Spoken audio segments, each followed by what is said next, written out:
Well, hello! It has been a while, or at least it feels like as much. COVID killed us all. I spent several months working from home, but not really because, I'm a wet lab bioscientist. I can't really actually do much without, a wet lab. I published a paper. I recorded 3 episodes all in a row, back to back to back in October, and excluding a few editing sessions here and there, really haven't touched this podcast since. I am genuinely so sorry that it has taken me so long to actually do anything with this, but what can you say? Graduate school is incredibly hard and time-consuming, and also at times demoralizing, which is why I'm a raging alcoholic, which is also the reason why I'm here right now, because I tried to make a cocktail that was called Ruby something, but it really came out very, very blue. So, as always, alcohol is both the cause and the solution to all of the problems in the world. Anyway, I thought I might reward you all for suffering through my incredible imperiodicity by way of giving you a bonus episode. So a while ago, at the height of the 3rd wave, sometime in January or February or so, I was working on my model railroad, and also, at the same time, engaging in other leisure time activities, as you will hear about shortly. And I'm a particularly autistic person, usually very logical.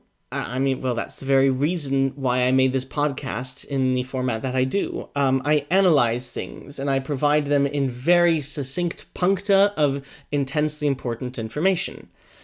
But very, very rarely, I will be absolutely overcome by some sort of emotions that I am clearly not well adept enough to deal with.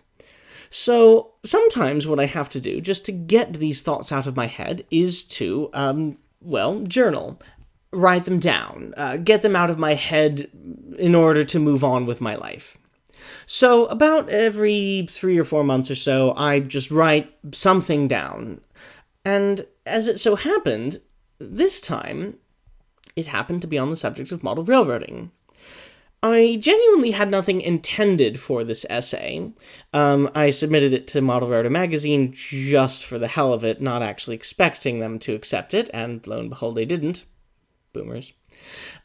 But I still have this essay on hand, and I'm currently in the middle of writing the next few episodes. It's going to take a really, really long time for both of them because I've kind of reached the end of my script backlog, as I detailed on my Patreon blog. And keep in mind, for all of you, the blog is free to view even if you're not a patron. To guilt you into becoming a patron, I think is more effective that way. So I have this essay on hand, and I have a massive block of time between now and the next episode, so I thought I might treat you all to some bonus content, just out of the goodness of my heart. No, not really, out of the guilt that I harbor inside every day of my life. Anyway, let's move on with the essay. It's pretty self-explanatory, so I don't think I need to give you much background, but, I hope you like it. Even though I work full-time as a graduate fellow in molecular and astrobiology, the COVID winter continues to reduce that with which I can entertain myself outside of my home. My layout is progressing rapidly, as I'm assuming is the case for all of us, but there is only so much time I can spend on it before either I run into glue drying times, my brain turns to mush, or both. So, to entertain myself, I recently started watching HBO's Westworld.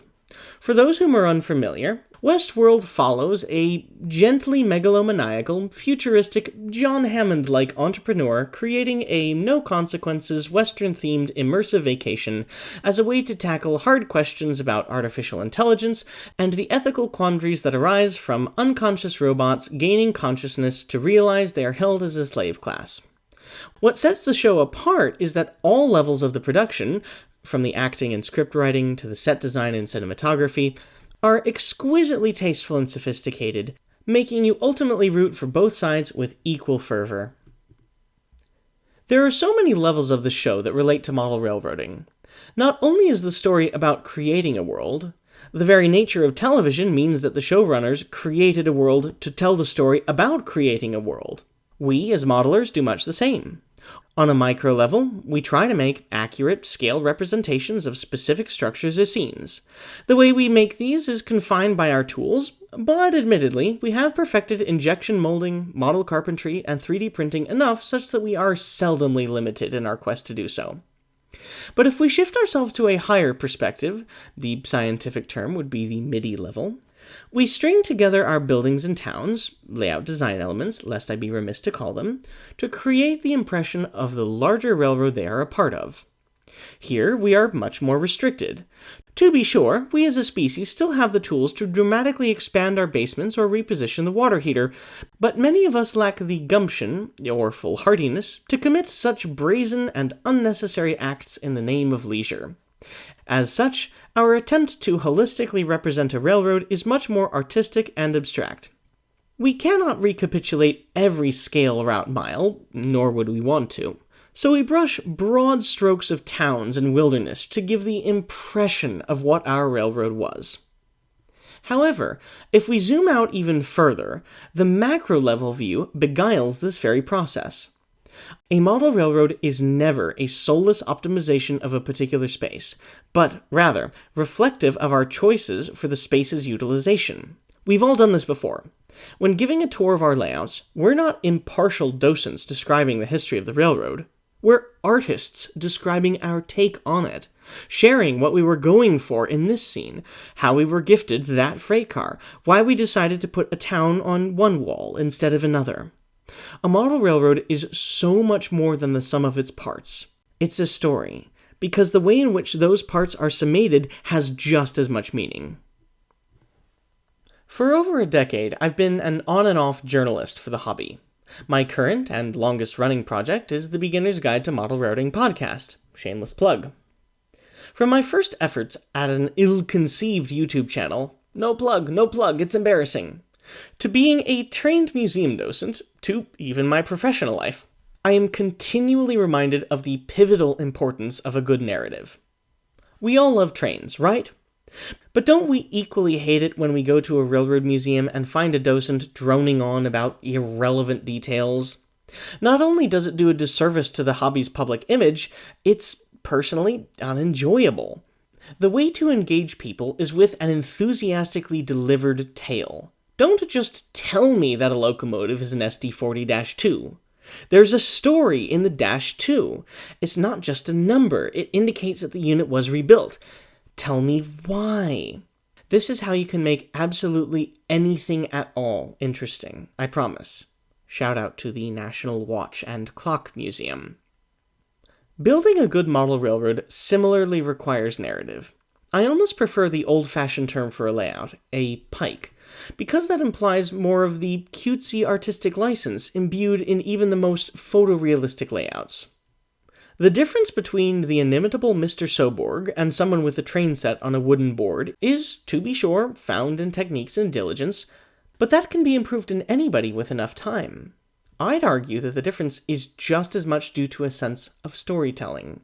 The ability to take the raw data of the world and distill it down into something that, though being of a radically different size and scope, possesses the exact same composition. I think this is something that sets apart modeling of any experience level. A below-average tree on a saccharine suburban tract doesn't sell a scene. But any scene could be given a lasting impact if it's arranged with a story in mind. If you look at a vignette and can immediately see that it was a forest that was cut back to make way for a town, the point at which the logging ended for property lines, the stumps of the tree's fallen brethren, and the spot where the shopkeeper hid the broken sign from street's view, then what does it matter your ability to model an individual tree? The whole is more than the sum of the parts, and a deficiency in producing an individual part can always be corrected for with an emphasis on the whole. One recent snowy evening, I finished a particularly impactful episode of Westworld, and calmed down from the revelations with an hour or two of modeling. I had just acquired 2 lovely and amusing reefers billboarded for my favorite breweries, so naturally, at the end of the pilgrimage to the train dungeon, I brought up the supplies to make some new car cards. This started a discussion with my roommate in which she exhibited perplexity over my bringing paperwork into something meant to be a leisure activity. I think it is haughty of me to pursue such a basal desire of running my trains around however it pleases me. Though it may be enjoyable, it would feel, well, empty.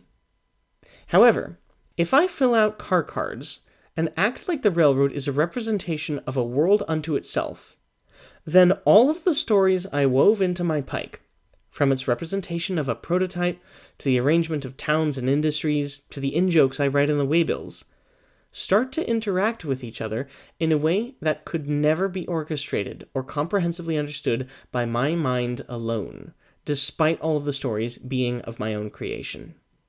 For me to simply run the trains as I enjoy is for me to control the layout. But for me to operate my pike is for the layout to control itself.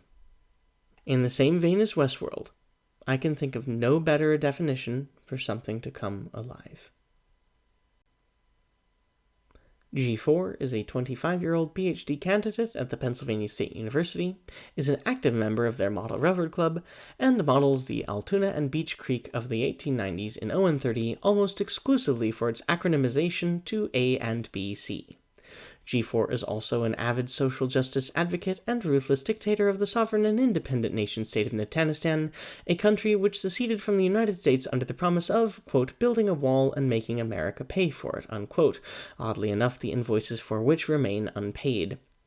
In their spare time, G4 loves to road trip on their Tracer 900 GT motorcycle, volunteer for science communication and racial equity events, and lead glorious revolutions. G4 would like to remind the listener that, though portions of this essay were inspired by Gödel Escher Bach, the book is still an excruciatingly boring read, and they in no way recommend it for the self-preservation-minded connoisseur. This is their first non-academic byline.